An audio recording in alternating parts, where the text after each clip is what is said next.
தினமும் கருவேப்பிலை சாப்பிட்டு வரும்போது நம்ம உடம்புல கொலஸ்ட்ராலோட அளவு குறையும்.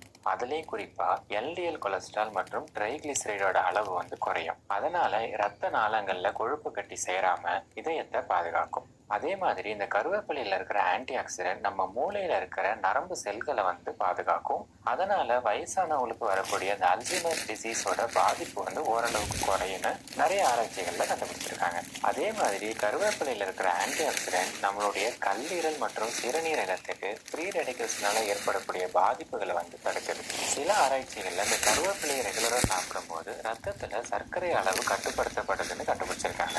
அதனால இது சர்க்கரை நோயாளிகளுக்கு ரொம்பவே நல்லது. இந்த ஆராய்ச்சிகள்லாம் பாத்தீங்கன்னா பெரும்பாலும் விலங்குகள்ல தான் பண்ணிருக்காங்க. அதனால இந்த சர்க்கரை நோயாளிகள் கருவேப்பிலை மட்டுமே சாப்பிட்டு ரத்தத்துல சர்க்கரையை கட்டுப்படுத்தலாம் அப்படின்னு நினைக்காதீங்க.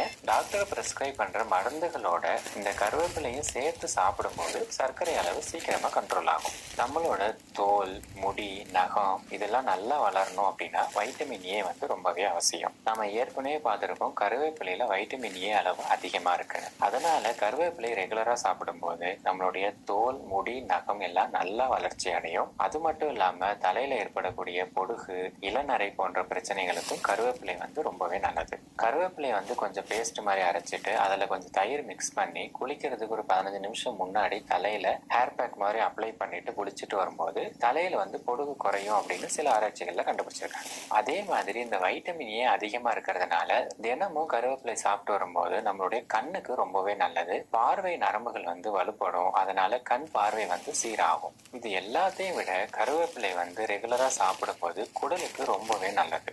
ஏன்னா கருவேப்பிலை ரெகுலரா சாப்பிடும் போது நம்மளோட இரைப்பையில ஆசிட் செக்ரேஷன் சீராகும். செரிமானம் நல்லாவே இருக்கும். அதனால நெஞ்செரிச்சல், வாயு தொல்லை, இந்த புளிப்பு ஏப்பம், ப்ளோட்டிங் அது மாதிரியான பிரச்சனைகள் கருவேப்பிலையில அதிக அளவு நார்ச்சத்து இருக்கிறதுனால அதை ரெகுலரா சாப்பிடும் போது நம்மளுடைய குடலோட மூமெண்ட்ஸ் கண்ட்ரோல் ஆகும். அதனால இந்த மலச்சிக்கல் மாதிரியான பிரச்சனைகள் வராம இருக்கும். குழந்தைகள் ரெகுலரா கருவேப்பிலை சாப்பிடும் போது அவங்களுக்கு பசி நல்லா எடுக்கும்.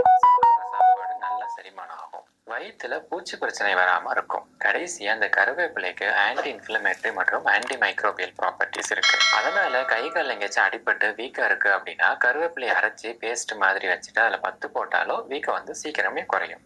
இவ்வளோ நன்மைகள் இருந்தாலும் இந்த நன்மைகள் முழுசா நம்ம உடம்புக்கு கிடைக்கணும் அப்படின்னா கருவேப்பிலையை சரியான முறையில சாப்பிடணும். நிறைய பேர் காலையில வெறும் வயிற்றுல 4-5 கருவேப்பிலையை மென்னு சாப்பிடுவாங்க. அது அந்த அளவுக்கு பலன் கொடுக்காது. ஏன்னா பச்சையா சாப்பிடும் போது கருவேப்பிலையோட செரிமானம் முழுசா நடக்காது. அதுக்கு காரணம் அதுல இருக்கிற செல்லுலோஸ் அப்படின்ற ஒரு பொருள். எல்லா வகையான பச்சை தாவரங்களும், உதாரணத்துக்கு செடி, கொடி, தழை,